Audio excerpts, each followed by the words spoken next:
since we're doubling these up now, the first one was Odd1sOut versus I Did a Thing. Arizonian versus an Australian. Odd1sOut was 25, 6'1", 185. And I Did a Thing was 30, 6'3", 186. And I do not think Odd1sOut trained whatsoever. Nope. Yawning on the podcast. Not at all. Is it that boring to you? Yep, it's awful. Nah, it's not that bad. I Did a Thing, he came out. He looked cut. Yeah. He looked like he has been training. I think he looked like that before, though. Yeah, There's such probably. a difference in their bodies. Odd1sOut came out, and he... Looking like me? Yeah. You're a little bit of flab on him. Yeah. If he trained at all for this, I'm not sure what he did. So he came out, he got one little good hit in, and basically I Did a Thing the entire time, just held his punches, barely hit him, kept telling the referee to stop the match. The referee wasn't having it. So he just had to beat the crap out of him for an extra 45 seconds until finally it was TKO. Because Odd1sOut was not doing anything. Yeah, it looked to me like I Did a Thing landed a really good shot. Rocked him. That, got Odd1 rocking. Yeah. Yeah, he was really stumbling after that one hit. And then it looked like I Did a Thing was, trying to communicate with the referee. Yeah. Hey, are we really still fighting here? And, Yeah, and the ref was like, yeah, you are. Because I think multiple times he was like, this is ridiculous, throwing his hands up at the ref. Because Odd1sOut was not in it after that one punch. Like I said, Odd1s did one really good hit at the very beginning, and then once I Did a Thing did that big jab that just completely destroyed Odd1s, he wasn't the same after that, and then the rest of the match was just I Did a Thing trying to do the bare minimum to win. Yeah, just a couple of taps, and I think what I Did a Thing wanted was to turn it into a TKO, give him 6 or 7 taps without getting hit at all. But Odd1 just kind of kept swinging every now and then. Yeah. So I guess that was enough for it to not be a TKO. Yeah, it wasn't until Odd1's completely turned his back in the corner where it was okay, this is it. All right, there's not much to say about that. I do like the shorts design of Odd1sOut. But I Did a Thing came out in khaki shorts. And then also, his mouth guard was in his friend's pants. Yeah. He was doing a lot of gay stuff coming out, which was great. That's definitely my brand of humor. He also came out in 2 aprons. So when they took off the first apron, there was a second laced apron. Mm-hmm. He didn't do a single... Well, I was going to say he didn't do a single thing coming out. He was really conserving his energy. But no, he did the frog hop. Yeah, they leapfrogged. And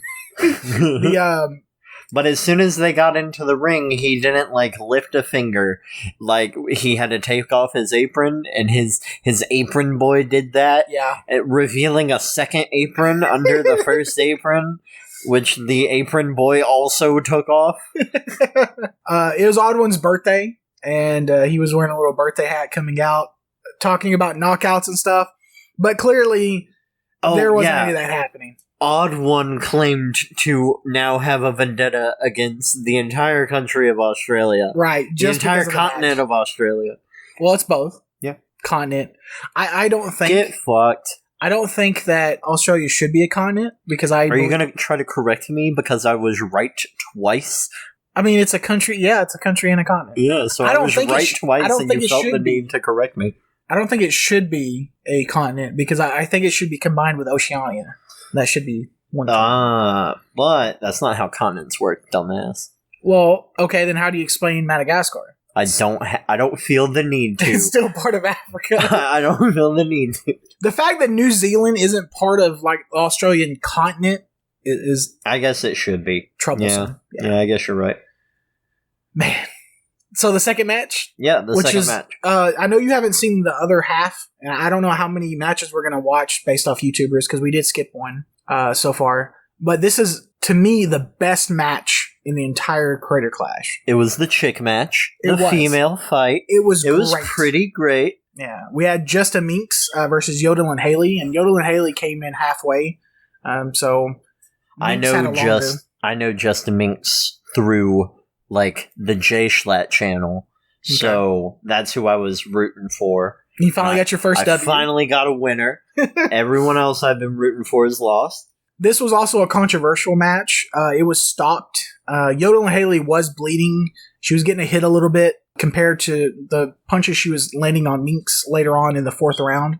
And she also turned slightly, and I mean slightly, like barely shoulder and head turned. Yeah, I figured you would have to like turn your torso exposure back to them, but it really looked to me like she just turned her head to miss a punch, and the ref just thought that meant that she was done.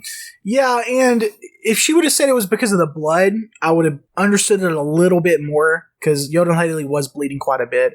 What we saw was Yodeling Haley was a very technical fighter, as Minx was just throwing punches. The stamina was the biggest difference between them. So Minx comes in at 25, 5'9", 155, and then Yodeling Haley comes in much younger, 19, 5'8", 146. So that weight, height, and age difference did play a factor. Minx was so much stronger, so when she punched hard, but Yodeling Haley was getting a bunch of jabs in. She was much faster, able to move around the ring better, but she did get her nose busted in. Yeah, I think another factor may be that Haley seemed a little bit shorter, and Minx was taller with a better wingspan. It seemed like like she was definitely connecting with her long ass arms.